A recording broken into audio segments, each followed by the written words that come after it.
So imagine instead of looking at a screen, you're looking at a magic pane of glass. And through that glass, you're seeing another person on the other side. Hi, can you see me? Say hi to Auntie. Oh my gosh, I love you. Like, I feel like you're here. This is wild. I can see that curl in your hair. I can see how your sweater is falling. But then you'll be saying, put on a little lipstick, Maury. There are really three breakthroughs coming together here. One is the ability to capture people as they are. The second is the ability to compress that information and send it over existing networks efficiently. And the third is the ability to render that person viewable through a three-dimensional display. So it really feels like you're talking with someone right in front of you. That was mind-blowing. Indeed, mind-blowing. Plenty of people watching that thinking to themselves, I don't want to see someone fiddle with their hair and play with their jumper. I'd rather see them play with something else. More on that later. So that was Project Starline from Google. They had the developer conference yesterday, and that was what I took from it. That is outstanding. But there's a lot to talk about, because Google are known for announcing things, even developing and bringing things to market and then swiftly canning them and just binning them all together. But if that video is to be believed, and they do have a working prototype of it, allegedly, and they've allegedly demonstrated it to members of the alleged public, then who knows? Maybe they are onto something here, and maybe they do actually have the technology almost there where this is close to being a possibility. And this is one step away from HOLODECK. If you didn't quite gather what this was from watching the opening intro, this is two people sat either side of a glass panel, which for all intents and purposes could be a TV, but instead of looking at somebody as a 2D representation through video, you're looking at a 3D scan of them, almost like they're in the same room. So you're looking through almost like a window and seeing them on the other side of the window. And there's a lot of challenges there. That's why it hasn't been done before. So I assume there's some level of, or a lot of Google proprietary technology involved in this. A lot of Google cameras, which will scan the human on either side and then take that data and then transmit it out of the individual's house. There's your first set of challenges, gathering that data and then transmitting it over that user's local area network, and then transmitting it out of their house over their internet connection. There's your next set of challenges. And then sending it over to the recipient. The recipient has to receive it on their internet connection. There's the next set of challenges. They've got to bring it into their local area network. Another set of challenges, and then the data's got to be re-rendered on their glass screen and then retextured. There's so many challenges and so many issues that you can see why this hasn't been done before. But if they're on their way to doing this, then fair crack. I imagine that video yesterday was highly touched up, very much touched up, because if the technology is at that point where, oh, I can see the curls in your hair. I can see that curl in your hair. I can see how your sweater is falling. Then we're talking kind of, it's at a point where it's almost rendering the subject on the other end of the glass. It's sort of 4K resolution. I don't think we're going to be at that point on day one. I think we're talking about sort of a low resolution alpha level of workability on day one, and then they'll iterate on it as things progress, if it does ever come to fruition. But if this is genuinely a reality, this is going to change everything in every walk of life. Sure, pitch it to the general public, because that's the best way to get trajectory. That's the best way to make it a resounding, storming success overnight.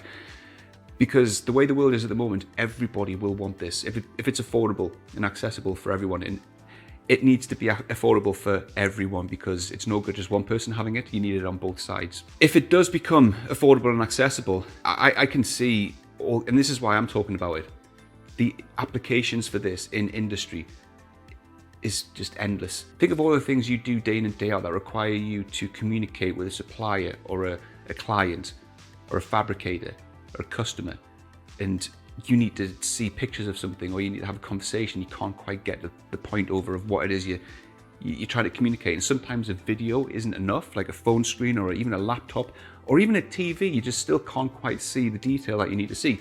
Customer returns. You're sending something back to Amazon. You're sending something back to the local e-tailer. They need to see a picture of the defective product. Well, what email limitation attachments? I can't send enough pictures because I can't, my email attachments are too big. Fire up a video call, show the product to them in 3D, or show me the underside, where's the damage? Oh, it's here, and you can see it in full 3D, person to person, face to face. Customer training, have the trainer in front of you without them actually needing to physically be there. Think of the applications in the training world. Think of factory acceptance. You've sent something out to get built, and before you pay for it, you want to make sure that it's actually working and it's what you've asked for. So you fire one of these video calls and you say to the fabricator, show me the product. Okay, here it is in full 3D. Show me the underside. Yep, that's fine. Show me the side. That's fine. Show me that side. That's fine. Actually, I've just spotted something on the other side. See that? Things you wouldn't be able to see on a still photograph or a small video, which is probably going to be compressed to all high hell over Skype or Zoom or whatever. Or meetings, right? It's endless applications for this in business. That's what sort of piqued my interest with this. And I just hope that this does become a reality. Because yeah, it's one step away from the holodeck, and then once we get to the holodeck, hopefully within my lifetime, we're there. You know, that's it, we're there. But there is the other side of the coin, which of course is what I implied when I started the video, which is the adult industry. This will possibly be one of the big, one of the big pushes for this. It can often be, you know, they are huge investors in a lot of new emerging technologies. It's a massive industry, you can't deny that. It's often taboo, but the adult industry is a huge industry and investor in a lot of these sort of technologies. This will obsolete a lot of current technologies overnight. Cam girls. Who's going to want a cam girl when you can have this? You can just fire up your glass screen instead of looking at them on a camera. One-to-one, right? Live streams in 3D. That's where this is heading, right? Strip bars.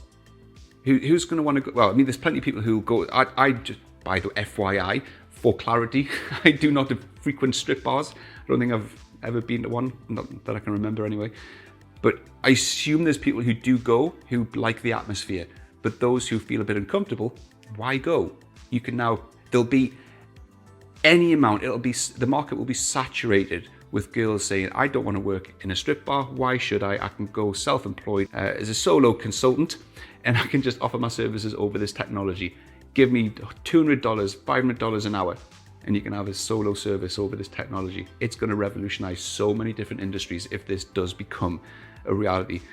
And hopefully because Google will make an absolute killing off of this. I just desperately hope they don't lose sight of all of the different ways that they can change the world with this and just think, this looks like hard work, and then just bin it. But for us in our industry, manufacturing and visualization, it's just as useful. And yeah, I just thought, if you haven't seen this, this is stuff that's happening and going on. And hey, love or hate Google, you've got to hand it to them. You've got to respect what they're doing. I'm rooting for them on this one, right? Love or hate whatever else they're getting up to, I'm rooting for them on this one. This is outstanding. There's also the other side of the coin though. There's all the cons for this, the downsides, which honestly, I don't feel like the downsides and the cons should halt the progression of this technology, but they absolutely need a conversation. They need to be considered. So there's three that I can think of off the top of my head. The first one is obviously data privacy. It's Google. That's their MO. So what is Google doing with your image and everybody's image? They've gone from tracking your location, your whereabouts, your browsing history, to literally scanning your actual human body and your surroundings and sending that over the internet. What's happening with that data? What are they doing with it? Are they scanning, what's next to you and going, oh, you've got a Sennheiser microphone right next to you. You like Sennheiser things. Well, we're going to market things to you about Sennheiser. Personally, I don't care about that stuff. I just don't, right? But a lot of people do. So there's that. There's also things to do with social anxiety and people not feeling comfortable about being face-to-face, person-to-person with people like that. That will be a talking point. I don't feel like that's going to halt the progression of this. It could just be a simple case of, if you don't feel comfortable using technology, like in being face-to-face or person-to-person, you don't have to use this. It's not going to be mandatory. I don't think this will replace traditional forms of communication. If it does, I would imagine Google will put in some kind of facial blurring to blur your face out, so you know that you're not actually being seen, your face isn't being seen, your expressions aren't being seen, so there is some kind of anonymity there to ease that anxiety of being in a social setting. And even though you're not really in a social setting, you feel like you are. So there's the anxiety aspect of this, but that blurring technology, that leads me on to the third and probably the most serious downside of this, which is it coming into the hands of nefarious people who want to use it for nefarious purposes. And this will happen. Think of cyberbullying. Think of harassment. currently. You're talking text messages, WhatsApp, you're talking Instagram comments, you're talking all of the current social media platforms that people are using in schools, online, to harass and bully other people.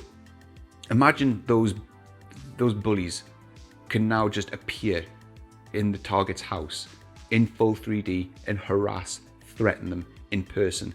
And all that blurred facial blurring technology, imagine they can just replace their face with a superimposed picture of a horror character from a movie or something, or I don't know, a scream mask or something that looks absolutely terrifying to the victim. So there's things like that to take into account. The technology being hacked by random cyber attackers. Currently we've got ransomware attacks going on all over the place. Imagine someone just hacking this and just appearing. Some guy from Russia just appears in your front room and then just knocks on the glass. Is like, right, I've hijacked your system. If you don't give me X amount of Bitcoin, I'm now in control of your house because I'm here. You know what I mean? There'll be people who kind of fall for that and take that quite seriously, and that, I imagine, will be quite a scary prospect, just people hijacking into it and making threats person to person. It's something which needs to be considered because it will happen, I guarantee it. So yeah, those are the cons that I can think of. Not something that I think should halt the progression of this, but absolutely needs a lot of thought from Google moving forwards. So that'll do it for this one. Thanks very much, and check out the links in the description. I've got some promotions running on my website if you're interested in buying Autodesk licenses. I've got my affiliates down there, codes and whatnot, which help support the channel. Affiliate links don't cost you any more, but if you buy a license through my codes, I get a kickback from Autodesk as a thank you for the referral. Same with my Pluralsight links. And yeah, that website in the description is something that I haven't really launched yet, but I'm working on it. It's something that's is gonna start up soon. But yeah, that's me. That's me done. That's all I've got, and I'll see you in the next one. Peace.